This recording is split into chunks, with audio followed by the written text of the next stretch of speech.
Starting Chapter 1. Zionism and Apartheid, and the Long Arc of Liberalism.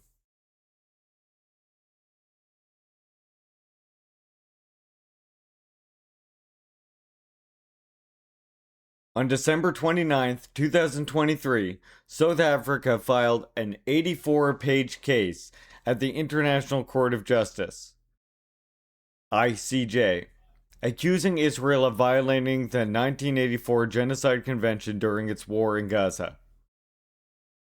According to the document, the actions of Israel are genocidal in nature because they are, quote, intended to bring about the destruction of a substantial part of the Palestinian national, racial, and ethnic group.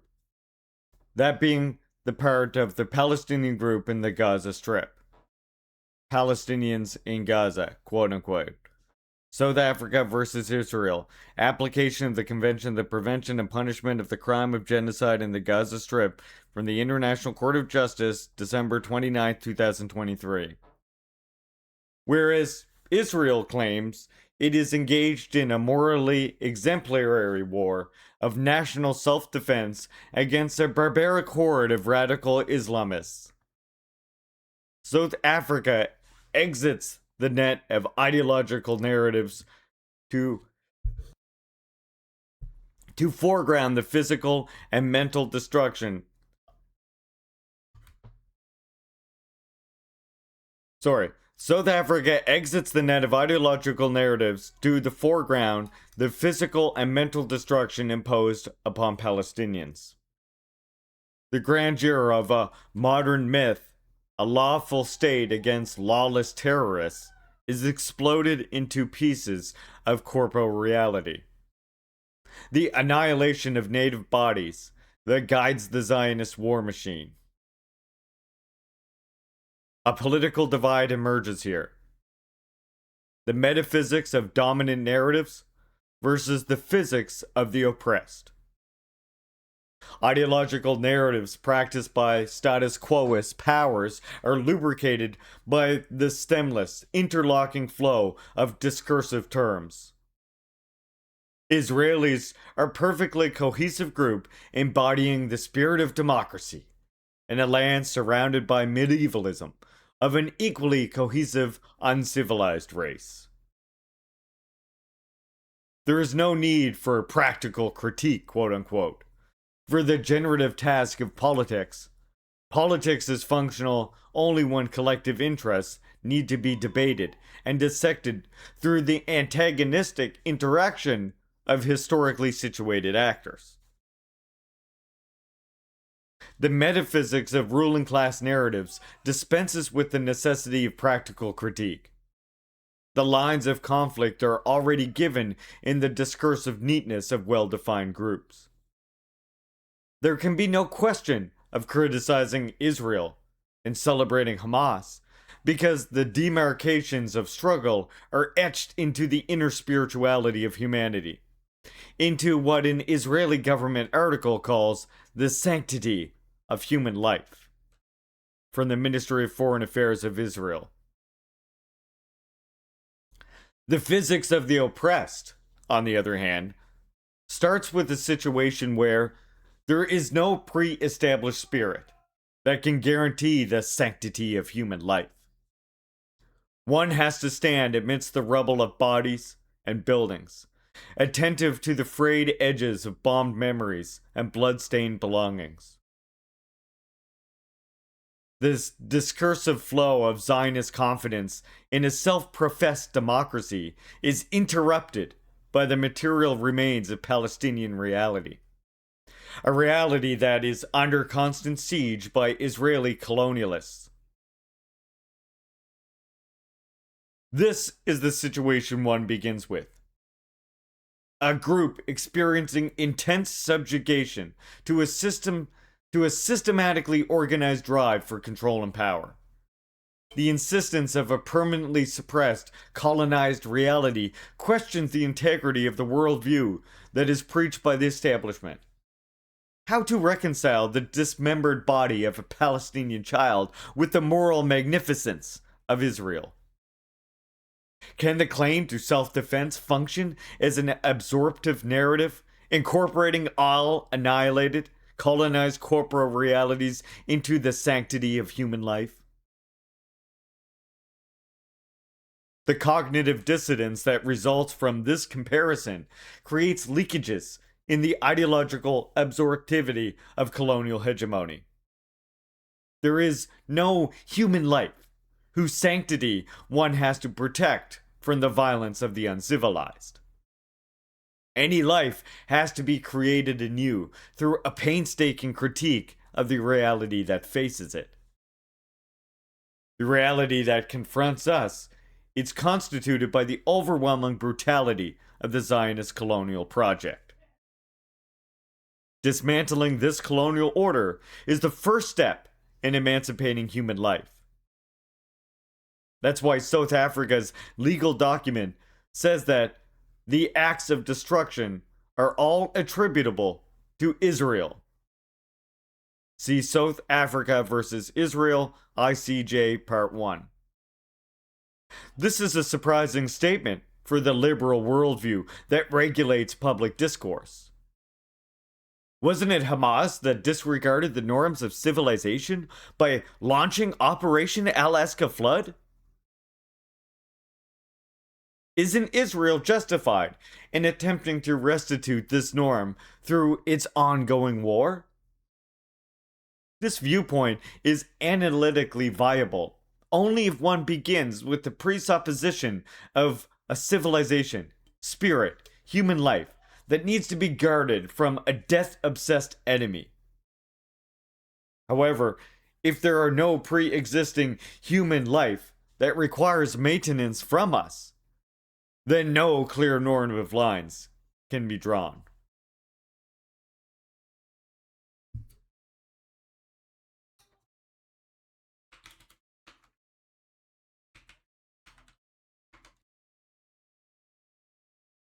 If life doesn't exist, if it is overshadowed by the presence of death, one can't attribute clear motivations to political actors.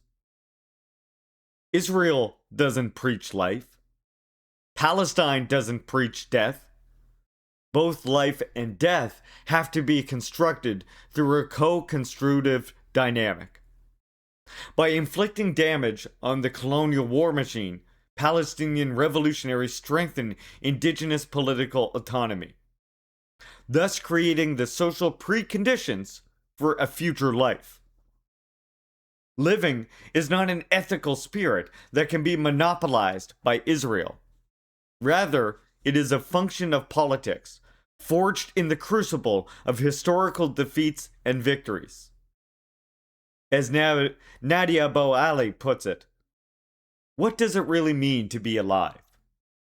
This question is posed precisely when the conditions of living are suspended. We become conscious of life, not only via the unmediated immediacy, but via an error.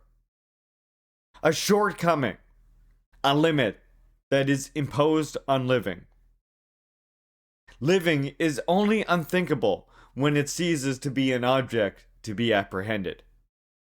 Life is only an object if we recognize that it is conditioned by the ability of the subject to recognize the restraints on living. Nadia Bo-Ali, Ugly Enjoyment, Parapraxis, 26th of November 1923. Community of the Free. The divide between the metaphysics of the oppressor and the physics of the oppressed flows from the historical constellation of liberal modernity.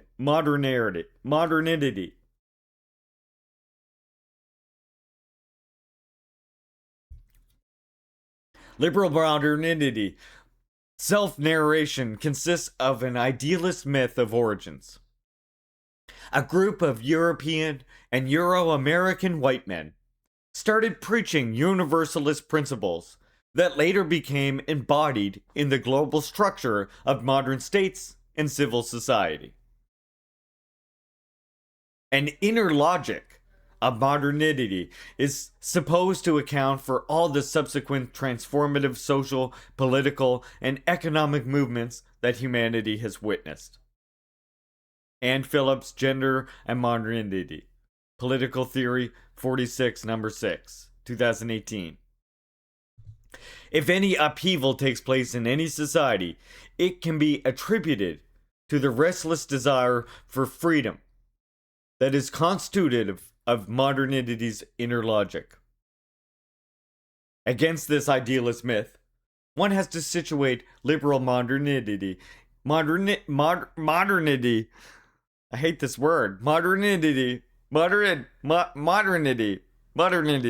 Fuck. That word is the worst word on the planet.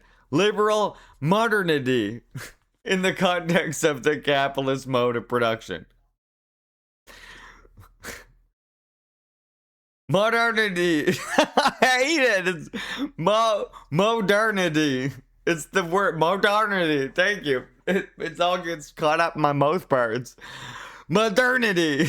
I know what it's supposed to sound like in my brain. Modernity. There we go. I'm gonna have to yell it like that. I'm sorry, Chad. Jesus, fuck. Some words get all caught up in my mouth parts. It's not a Ricky moment, it's a Larry moment. Y'all should be familiar with it by now. Okay. Modernity. Modernity. I fucking hate this word. This is the worst word. One has to situate liberal modernity. Modernity. Modernity. Fuck off. One has to situate liberal modernity. You fuck. This word needs a fuck right off.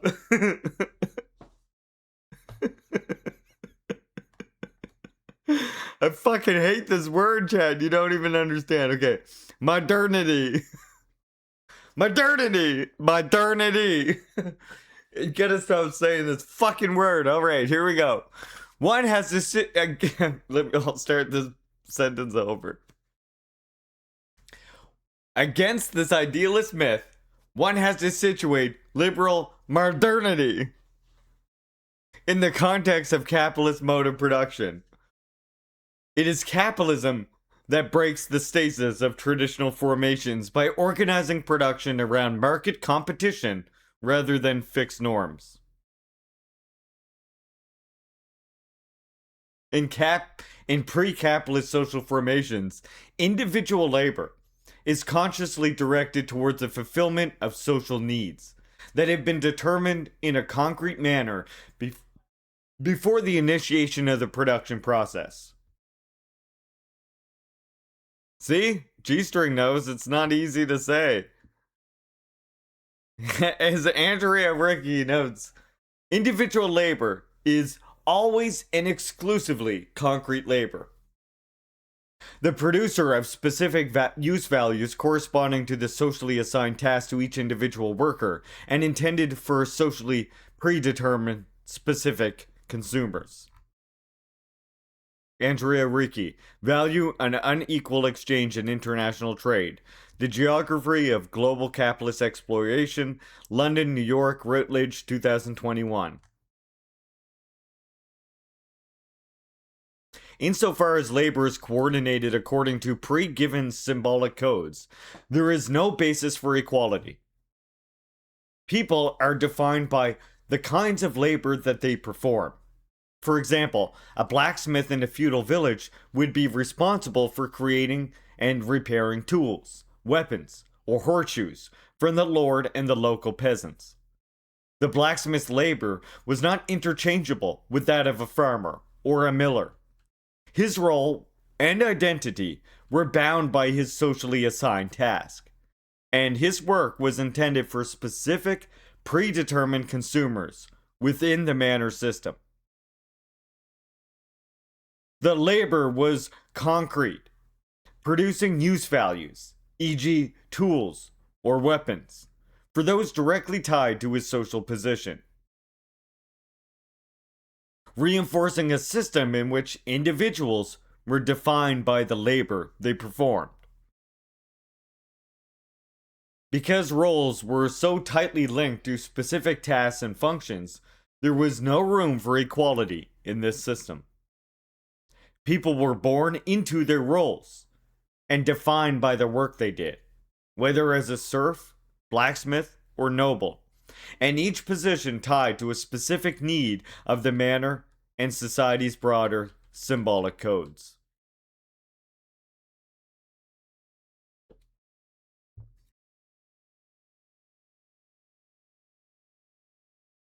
The emergence of capitalism destroys the ability to coordinate labor according to traditional norms set by local rulers.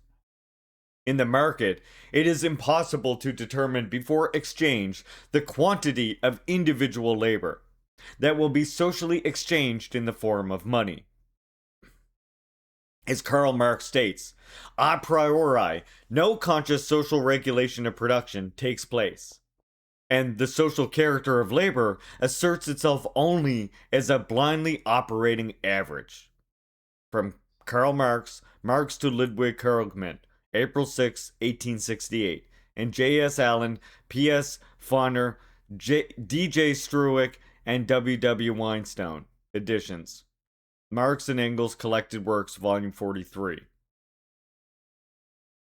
The predominance of market competition means the economy doesn't work through the creation of qualitative similarities and dissimilarities between concrete objects.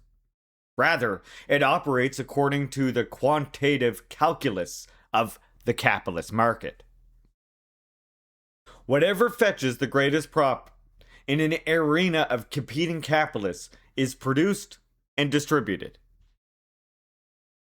There is no regard for the qualitative specificity of the labor that is involved in production. All labor is potentially equal in terms of its quantitative ability to contribute to the expansion of profit. In this way, the exchange of commodities on the capitalist market creates the possibility of equality, since the labor of one person can be exchanged for that of another.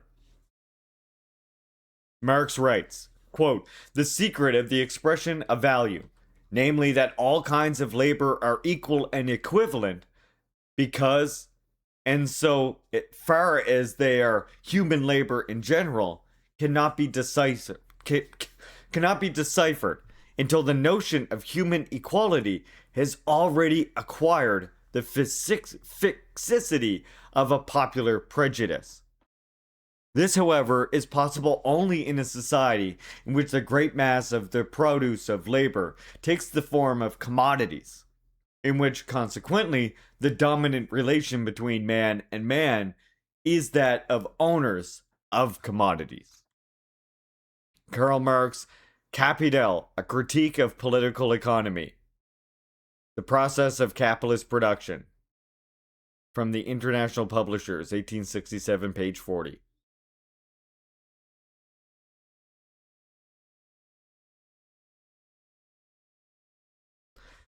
Does the break induced by capitalism mean that it conclusively institutes equality?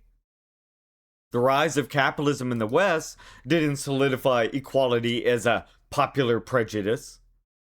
Women continued to be regarded as sexual objects to be oppressed by men.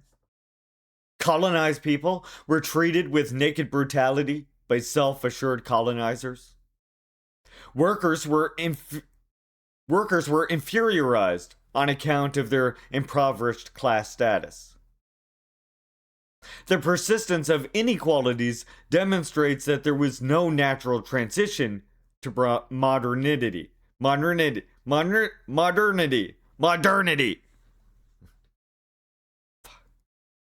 Capitalist market exchange only created the possibility of thinking equality by equalizing labor in terms of its quantitative contribution to profit maximization. In no way did it present humans with a full-fledged spirit of modernity that liberals glorify. Jesus Christ. In the narrative of liberal modernity, gender, colonial, class, and other forms of inequalities are dismissed as relics.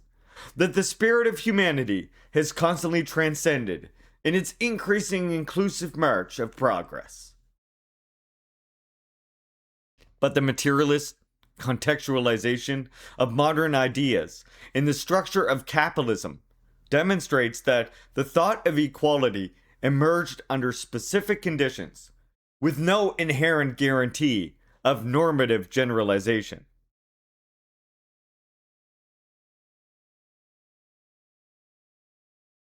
The conceptual possibility of equality brought about by the capitalist market could very well go along with the exclusivist socio-political identity.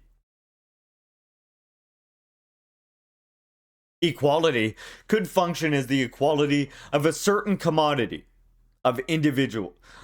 Equality could function as an equality of a certain community of individuals, rather than extending to all human beings. In the course of history, equality has functioned not as a purely rebellious disruptor of the status quo, but also as a cultural patrimony of an enlightened collectivity that defines itself against a mass of ignorant people. Liberal modernity has thus always posited equality and inequality at the same time. It arose from an Enlightenment ambition for freedom, but from the assertion of the rising bourgeoisie to have the equal quote unquote right to violate slaves and women as enjoyed by the sovereign monarch. The universality imagined by liberal modernity was restricted one, property, white, and male. Domenico Lacerda explains, quote, at its inception, liberalism expressed the self-consciousness of a class of owners of slaves, or servants, that was being formed as the capitalist system began to emerge and establish itself. Thanks in part to those ruthless practices of expropriation and oppression implemented in the metropolis, and especially the colonies, which Marx described as original capitalist accumulation, quote unquote, against monarchical despotism and central power. This class demanded self-government and peaceful enjoyment of its property, including that in slaves and servants, under the sign of the rule of law. We can then say that this liberalism was the intellectual tradition which most rigorously circumscribed a restricted sacred space wherein the rules of the limitation of power obtained. It was an intellectual tradition characterized more by celebration of the community of free individuals that defined the sacred space than by a celebration of liberty of the individual. Domenico Lacerda, Liberalism, A Counter History. Translation by Gregory Elliott.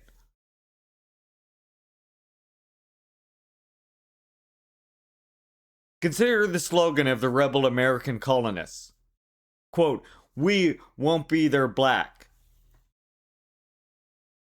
The ideological legitimacy of enslavement wasn't questioned.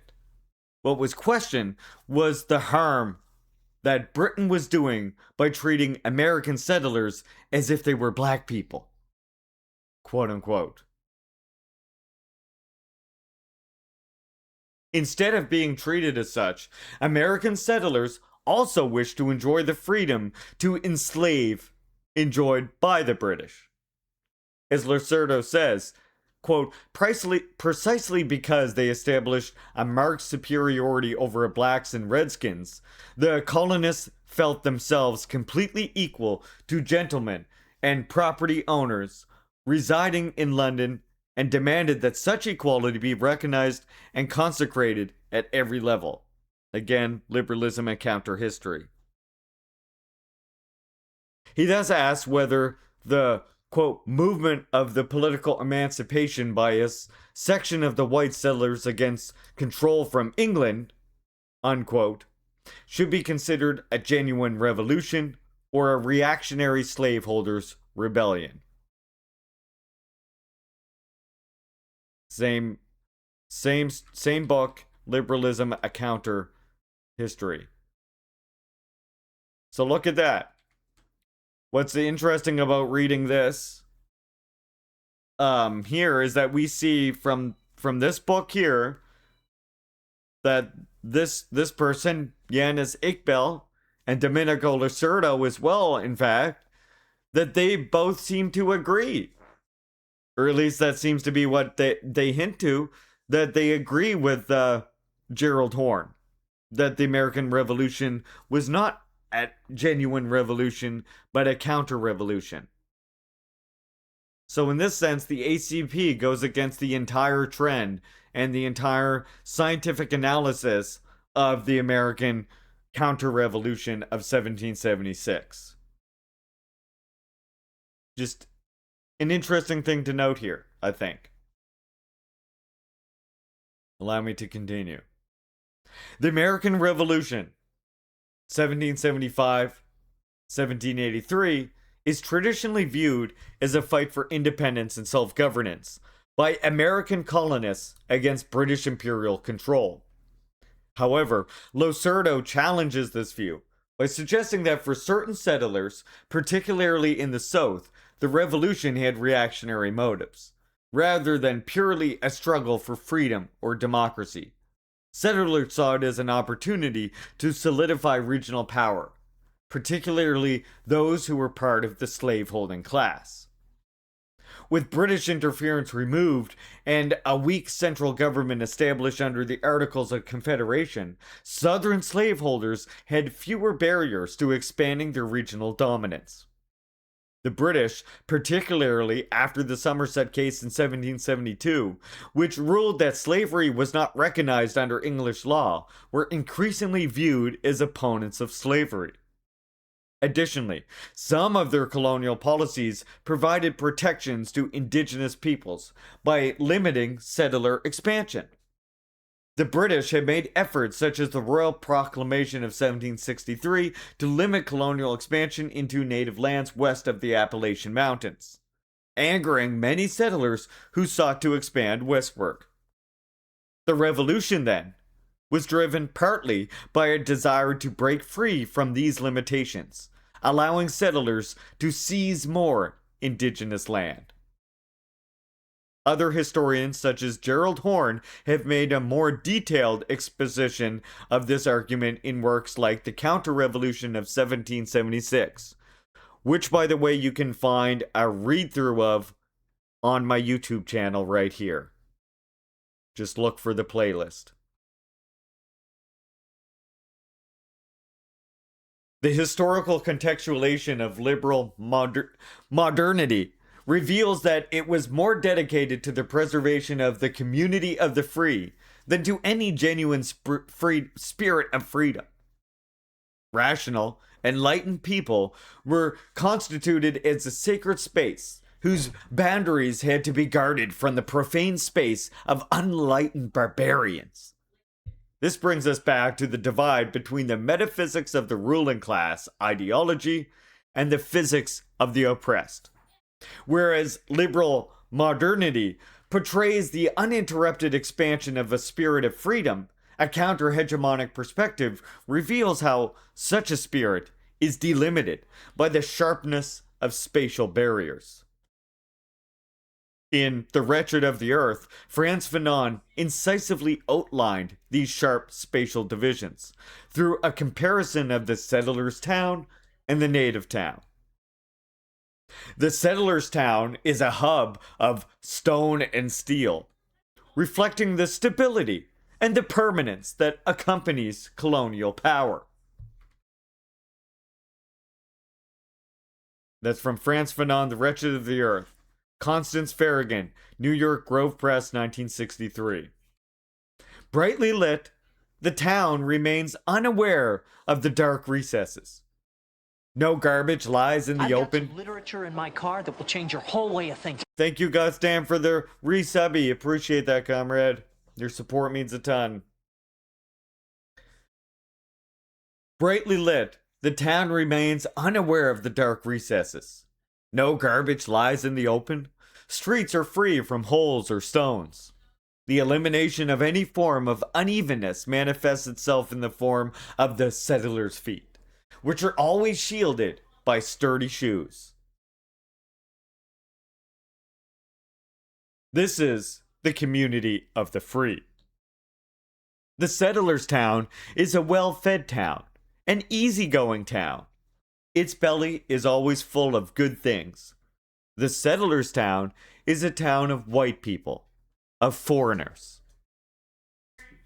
The town of the colonized people, on the other hand, is a place of ill fame, peopled by men of evil repute. Birth and death are insignificant events. It doesn't matter where or how a person is born. It doesn't matter where or how a person dies. The native town is a cramped space. A space that fails to live up to the standards of spatiality due to its lack of spaciousness. Whereas the presence of adequate space in the settler's town enables the individualization of colonizers as humans with a distinct biographical identity. The colonized town is just an agglomeration of stacked bodies. Men live there on top of each other, and their huts are built on top of the other. Lacking food, shoes, coal, or light, the native town becomes a crouching village, a town on its knees, a town wallowing in the mire.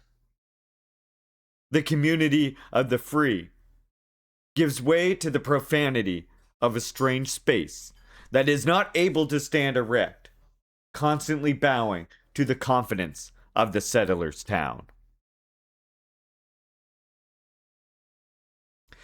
The spatiality of liberal modernity demonstrates the necessity of a practical struggle against oppressors. A nebulous spirit of freedom, or an innate sanctity of human life, can never function as the motor of emancipation. Such a motor is constituted by the historical weight of the oppressed that breaches the barriers erected by the oppressor. The territory occupied by the settler's town has to be reoccupied, both materially and imaginatively, by the praxis of the colonized. Land that appears impermeable and impervious to nature, movements has to be subjected to the fluidity of the anti-colonial operations.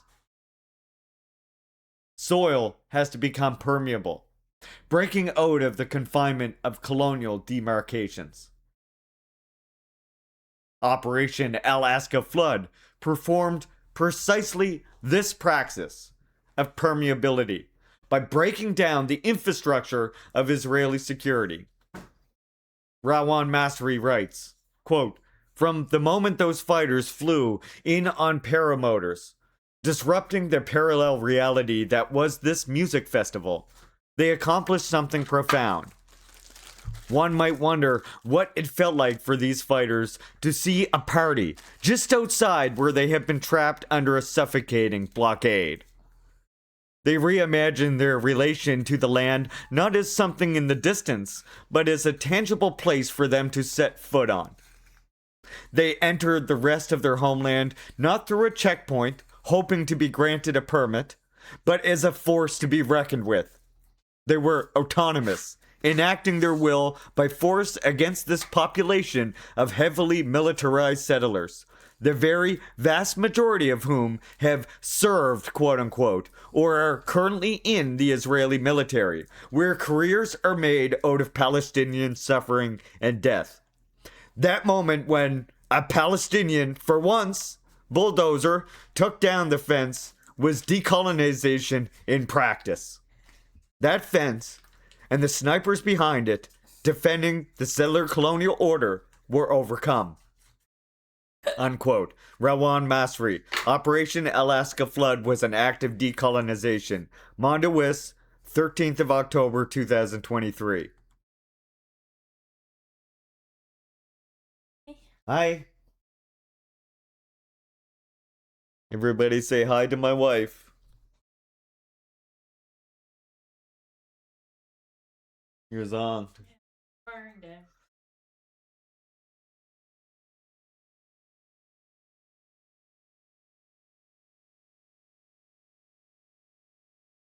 Everybody, consider gifting a sub to Ninja Can. Get him out on ad hell.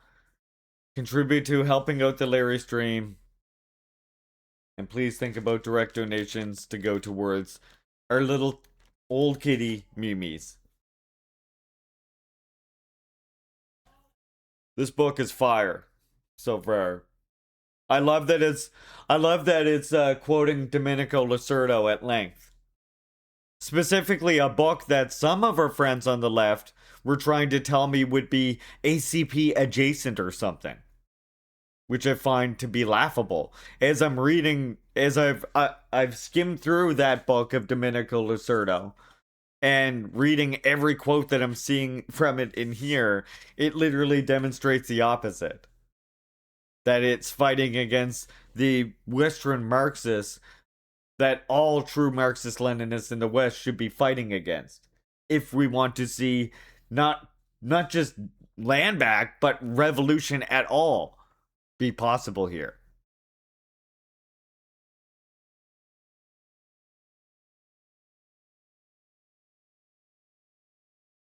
Okay. We have the modernity of apartheid.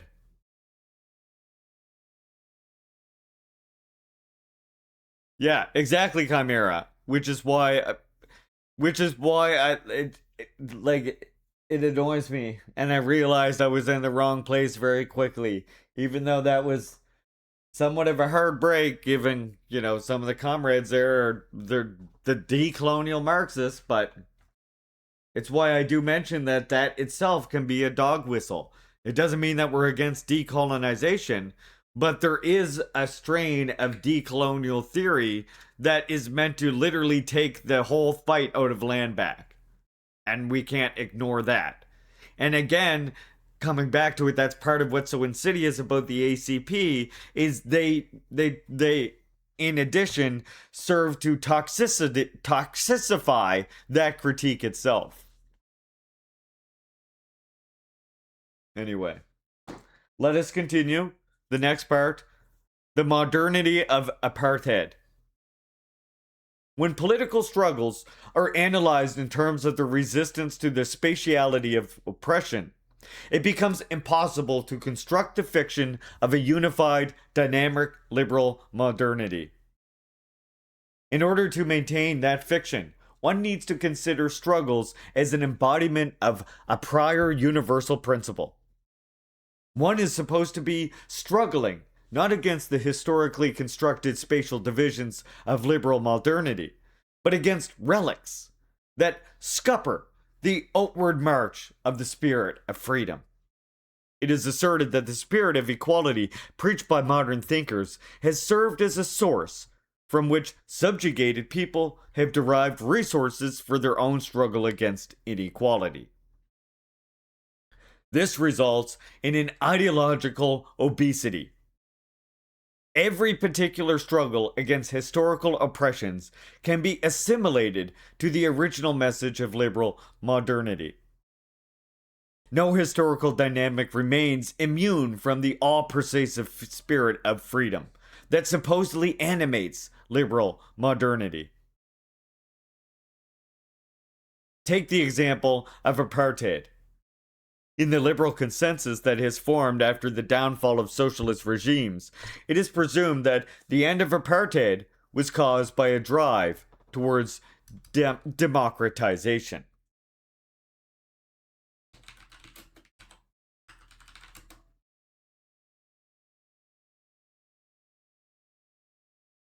Scupper means to deliberately spoil or ruin a plan or effort. It originated from a naval term where scuppers are openings on a ship's deck to let water drain out. But in political and revolutionary struggle talk, it means to block sabotage, or it means to block or sabotage imperialist plots or his plans.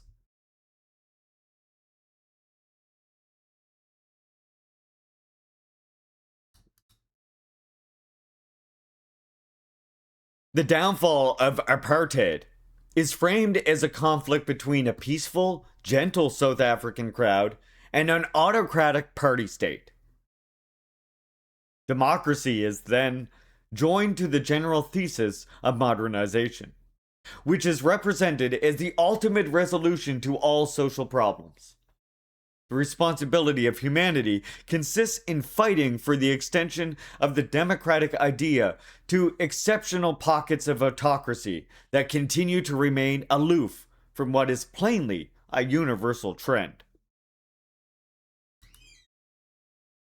According to Anthony Butler, quote, the ANC's assault on the apartheid state was not justified in the name of democracy, nor was it executed by means of liberal democratic practice. Other opposition parties were not ideologically committed to liberal democracy, and the most effective struggles against apartheid were by unionized workers seeking improved living standards and by South Africans resisting influx control.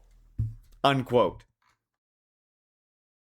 And that's from Anthony Butler, Democracy and Apartheid, Political Theory, Comparative Politics, and Modern South African State, from the London Macmillan Press, 1998. Given the lack of liberal democratic ideology among anti-apartheid political groups, why does mainstream discourse assimilate the fall of apartheid to the general narrative about democratization? This is linked to the presumption of a unified spirit or freedom that struggles for democracy everywhere. When the presence of this spirit is assumed, then apartheid inevitably appears as an aberration from the triumphant global modernity. What happens if we get rid of this assumption?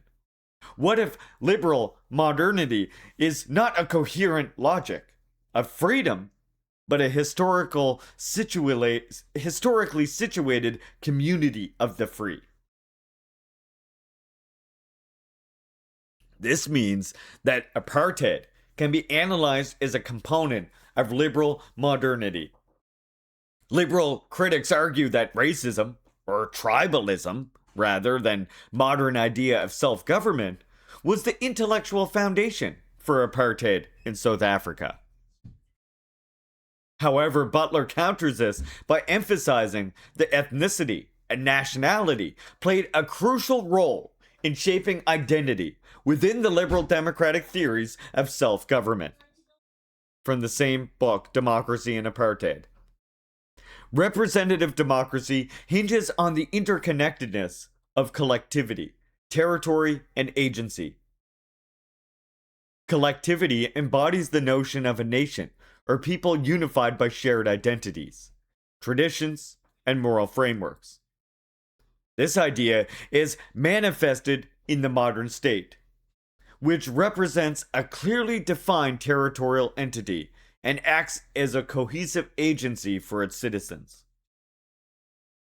Within this framework, the state emerges as a singular actor, expressing the collective will of its people and distinguishing itself from other nations.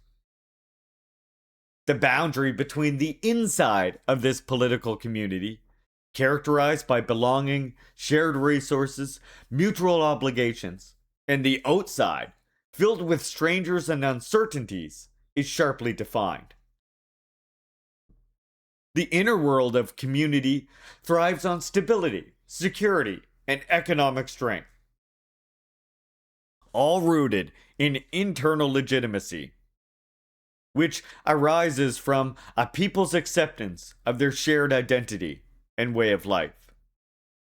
Thus, the effectiveness of a state as an actor on the global stage relies on its ability to cultivate a citizenry that feels a sense of belonging and coherence, along a territorial domain that serves as both a physical and metaphorical home, aligning with the state's capacity to harness and manage resources. The construction of the democratic nation as a home accounts for the exclusions that have characterized democracy, which always defines itself through a distinction from a homeless other. Quote, persons can be defined as non citizens on grounds of age, gender, origin, and race. The scales at which democracy expresses a relation between territory and political agency are arbitrary, and a part of a given territory can become a self governing unit to the potential benefit of inhabitants in succeeding provinces, or to the evident detriment, as in South Africa's homeland system. People can be characterized as lacking the qualities that make citizenship meaningful: education, civilization, or property ownership. South Africa, indeed, has seen each of these arguments used to justify the exclusion of blacks from meaningful citizenship. From that same book as before on apartheid. Since liberal modernity is defined by collectivity, territory, and agency, it wasn't difficult for South African apartheid to use those ideological resources in the construction of its own community for the free. For Afrikaners, apartheid wasn't so much an atavistic aberration from liberal modernity, but a modality for ensuring democratic self-rule among their own ethnic community. Racial franchise was the means through which Afrikaners expressed their liberal democratic, quote, ideal of self-government, a restored harmony between ethnicity, agency, and territory, unquote. The state became the collective embodiment of modern agency. Society could be molded into harmony through the strong interventionism of panoramic gaze. Stephen John Sparks foregrounds the modernity of apartheid through the analysis of SASOL, which was an oil from coal plants. This is from Stephen John Sparks, Apartheid Modern, South Africa's Oil from Coal Project and the History of South African Company Towns. PhD Desertion, the University of Michigan, 2012. SASOL's managers saw their project as a transformation of the subjectivities of rural Afrikaners into modern industrial citizens. In 1974, the then managing director, Dawood D. Villers of SASOL, scrutinized the daft manuscript of the company history that marked its 25th anniversary. He remarked that the technical specialists who established the coal-to-oil plant in Salisbury in the 1950s, quote, took a bunch of farm children and taught them how to do the thing. Speaking of converting coal to oil. They brought a bunch of kitchen Kafirs here who are now completely sophisticated people, unquote. Here, one can witness the binary that is constitutive of the liberal modernity. Rural, uneducated Afrikaners are configured as subjects who are vested with the imperative of exiting from the profanity of the emasculating environment. The racial modernity of Afrikaners needs to be ensured by separating from Africans, who were categorized by apartheid ideologists as inherently rural.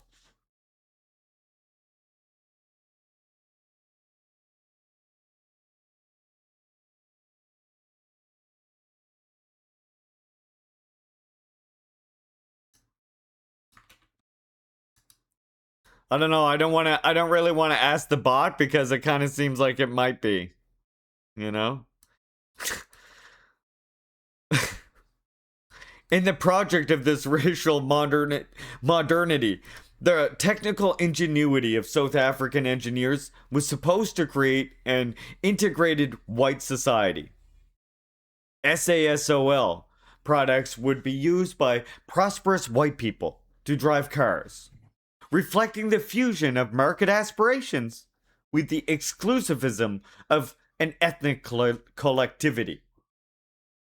This is a linear vision of development. A backward tradition is exited to enter a new, clearly defined, superior age.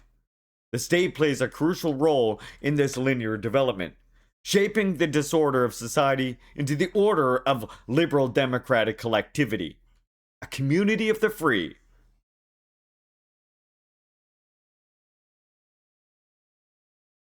Deborah Posel links this racial modernity with the wider history of Western liberal modernity. Quote, South Africa's reference point and political standard was always Western. Even at the height of the country's international isolation as a racist pariah state. The idea of a proper planning became integral to the discourse of power here, as in colonial states elsewhere. Indeed, the aspiration to create order from chaos became one of the mantras of apartheid policy making. The advance of apartheid was therefore closely associated with the professionalization of the administration. Deborah Posel, The Apartheid Project, 1948 to 1970, in Robert Ross and Kelkmager and Bill Nason edition. The Cambridge History of South Africa, Volume 2, 1885 to 1994. Cambridge University Press, 2011. Antifa Groupie, thank you so much for gifting one to Ninja Can. Let's go. Hey, I'm gonna be able to say modernity by the end of this. I'm getting it down already. Look at this. It's like this stream is like my own personal fucking university course in Marxist-Leninist social what's that word? Social science, that's the one. During the age of Cold War, the creation of order from chaos involved tackling the possibility of a Soviet-backed anti-imperialist uprising among the people of the Third World. After World War II, the rise of global communism heightened fears of political and social instability in countries like South Africa, where the government sought to prevent any ideological shift that might disrupt its apartheid system. This is from Richard P. Stevens, Zionism, South Africa, and Apartheid. A Paradoxal Triangle, Pylon 32, number 2, 1972. In this context, the Western Bloc, led by the United States and its allies, pursued strategies to protect their interest in key regions like the Middle East, which they saw as critical to stopping Soviet expansion. Prime Minister Daniel Francois Malan expressed this concern in April 1952 when he emphasized South Africa's readiness to collaborate with NATO and the Commonwealth to prevent Soviet advances into Africa through the Middle East. South Africa viewed any Soviet presence in North Africa or the Middle East as a direct threat, as instability in these regions could easily spill over into Africa, particularly through Egypt, which was a strategic gateway between the continents. South Africa's alignment with the Western Bloc dovetailed with its relationship with Israel. Shortly after Israel's independence, its foreign minister, Moshe Sherid, visited South Africa, and his Israeli destroyer made a symbolic visit, signaling the developing ties between the two nations. Both shared concerns over security in the region, particularly as they witnessed the rise of a pan-Arabism under the Egyptian president Gamal Abdel Nasser. Salute. who took power following the military overthrow of the Egyptian monarchy in 1952. Nasser's anti-colonial and pan-Africanist policies alarmed South Africa, and he became a hero for many African liberation movements. By the time of the Suez Crisis in 1956, South Africa found itself sympathetic to the tripartite invasion of Egypt by Britain, France, and Israel, seeing it as a necessary measure to confront Nasser's influence. Many African nationalists, in particular, used the crisis to justify South Africa's apartheid policies, arguing that their own racial policies were a defense against the kind of emancipation and anti-colonial fervor spreading across Africa. The integrity of a white socio-political order had to be defended from the black and brown masses that were rising up along with the communist forces.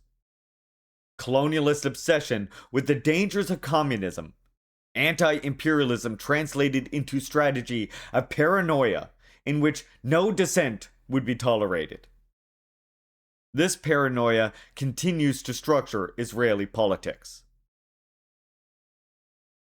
In his opening statement at the ICJ, Israeli lawyer Tal Becker declared, quote, "They, Hamas, are coming for us." The paranoia of settler colonial violence highlights the fascist valence of global liberal modernity. Under the guise of fighting communism and promoting democracy, the US has played a key role in spreading authoritarian and fascist practices globally after World War II. It has done so by supporting dictatorial regimes, military juntas, and other oppressive governments that align with American economic and geopolitical interests. This has helped sustain a global system of repression, which includes mass violence, torture, dirty wars, as well as covert operations. Rather than defeating fascism, the US has enabled its expansion by incorporating former Nazis into its Cold War strategies. The internationalization of fascism through the structures of liberal modernity was highlighted by South African Pan-Africanist Victor L. Makiso in his 1969 essay, Fascist South Africa and Zionist Israel. Hitler's heirs, according to him. Hitler's heirs. According to him, Israeli Zionism and South African Christian nationalism manifest themselves as religious movements of a people that have a covenant with God. This religious dimension directly draws upon fascist ideas of racial mutation. It is supposed that a God-given race will suddenly acquire the capacity to transform itself into a supremely powerful human being, thereby contributing to the flourishing of humanity. That's from Victor L. Makiso, Fascist South Africa and Zionist Israel. Hitler's Heirs, Black Agenda Report. February 14th, 2024. And we had one I quoted before that from Gabriel Rockhill. This religious dimension directly draws upon fascist ideas of racial mutation. It is supposed that a God-given race will suddenly acquire the capacity to transform itself into a supremely powerful human beings, thereby contributing to the flourishing of humanity. The humanity that is sought to be strengthened is an imperialist construct, founded upon violence against the colonized. African National Congress leader Oliver Tambo, addressing the UN General Assembly in November 1982, stated, quote, "The parallels between the Middle East and Southern Africa are as clear as they are sinister.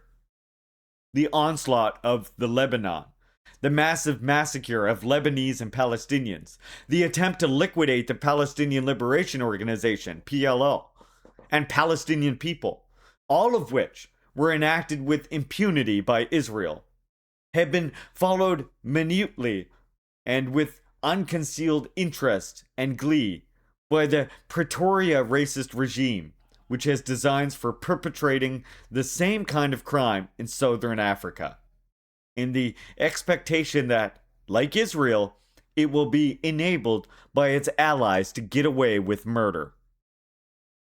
From Oliver Tambo, statements at the plenary meeting of the UN General Assembly, 9th of November, 1982. New York, South Africa History Outline, 2016. Yo, Dave. Welcome in. Go follow Dave. Oh shit.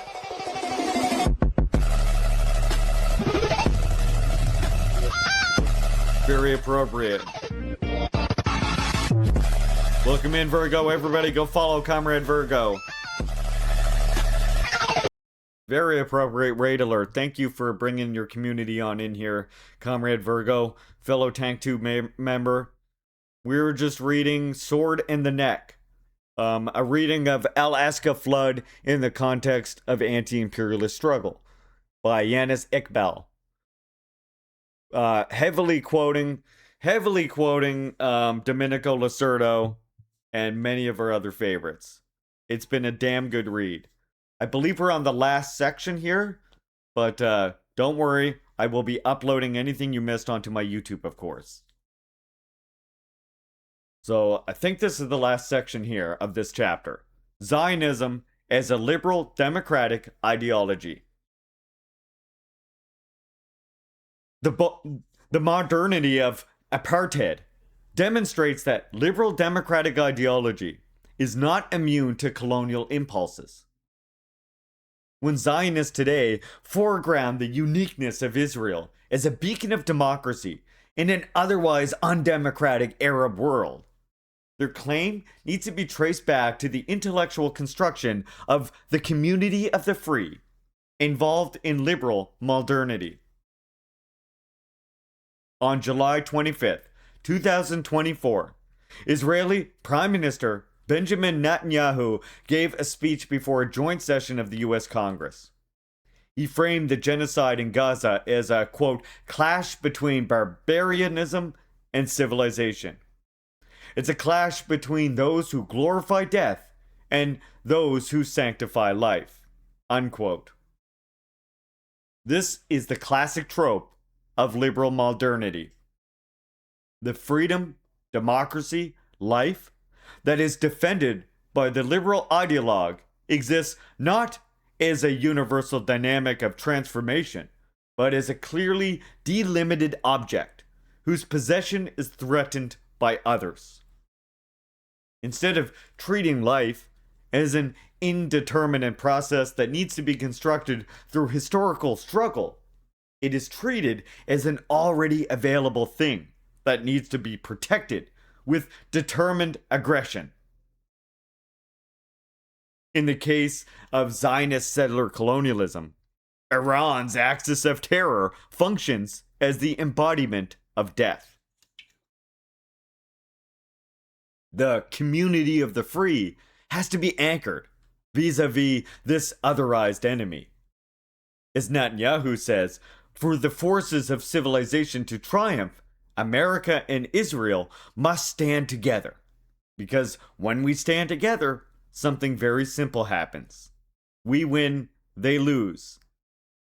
And my friends, I came to assure you today of one thing: we will win. Unquote. Benjamin Netanyahu. The ideological notion of civilization, quote unquote, sutures the different communities of the free into a global order of democratic harmony. One that is constantly threatened by the disorder of undemocratic others.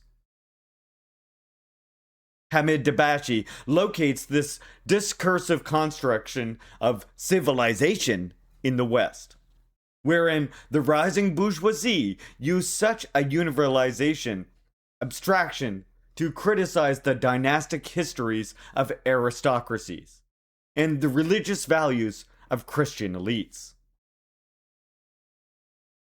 From Hamid Dabashi, For the Last Time, Civilization, in On Edward Said, Remembrance of the Things Past, Chicago, Haymarket Books, 2020.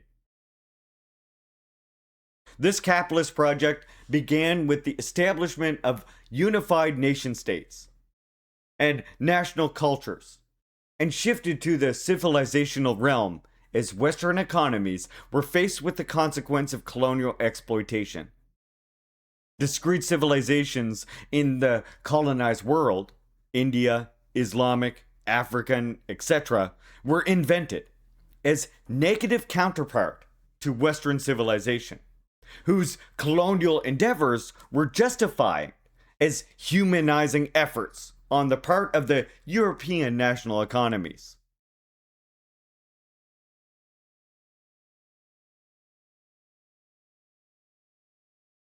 The construction of a civilizational worldview meant the suppression of the dynastic, regional, and tribal histories of the colonies and their re-narration into national cultures and civilizational constructs, Islamic, Indian, and Chinese.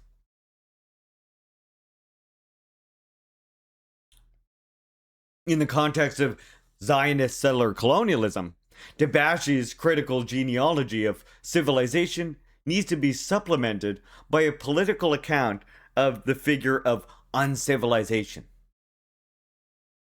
Netanyahu is very clear that the Israeli war in Gaza is, quote, not a clash of civilizations, it's a clash between barbarianism and civilization, unquote.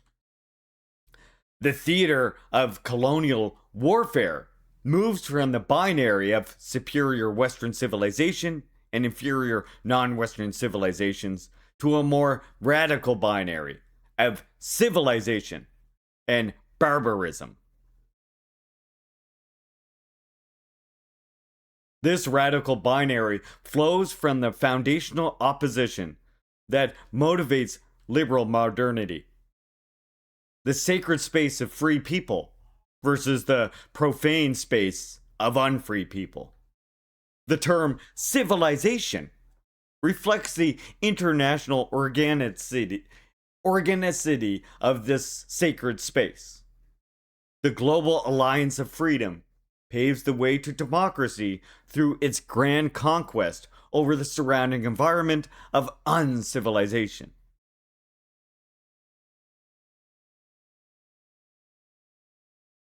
In the words of Netanyahu, quote, I'm hopeful about Israel because my people, the Jewish people, emerged from the depths of hell, from the dispossession and genocide, and against all odds, we've restored our sovereignty in our ancient homeland. We built powerful and vibrant democracy, a democracy that pushes the boundaries of innovation for the betterment of all humanity. Unquote. In the above passage, democracy is configured as a project that Israel consciously undertook for the betterment of all humanity. However, there is no necessary link between democracy and humanity. Zionist ideology, democracy has always stood for Jewish self-government, for the ability of Jews to collectively participate in the oppression of Palestinians. From its very beginning, the Zionist movement has always refused to share democracy with Palestinians. And that's from Ilan Pappé, 10 Myths About Israel, London, New York, Verso 2017. Prior to the formation of Israel, Palestinian leaders sought to reach an agreement with the Zionist settlers. In 1928, they voted to grant the settlers equal representation in future governing bodies, even though the settlers were newly arrived minority. However, the Zionist leadership turned down this offer. The Zionist leaders had initially supported the proposal, but only because they assumed the Palestinians would reject it. In reality, The concept of shared representation was fundamentally opposed to the principles of Zionism, which wanted to subjugate Palestinians. In the Zionist rendering presented by Netanyahu, the aggressive expansionism of settler colonialism becomes a beacon of progress and a beacon of light, whereby the medievalism of militant Islam is dispelled. This statement shows how ideas of progress are not unproblematic expressions of freedom, but core components of colonial visions of unidirectional change, wherein a community of the free establish its democratic rule over an unfree, unenlightened people.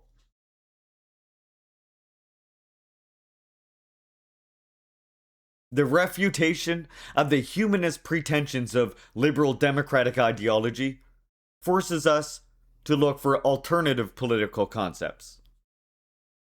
For Netanyahu, democracy means the, quote, victory of liberty over tyranny, victory of life over death, victory of good over evil, unquote. The history of liberal modernity shows us that there is no neat definition for the binaries that are mentioned.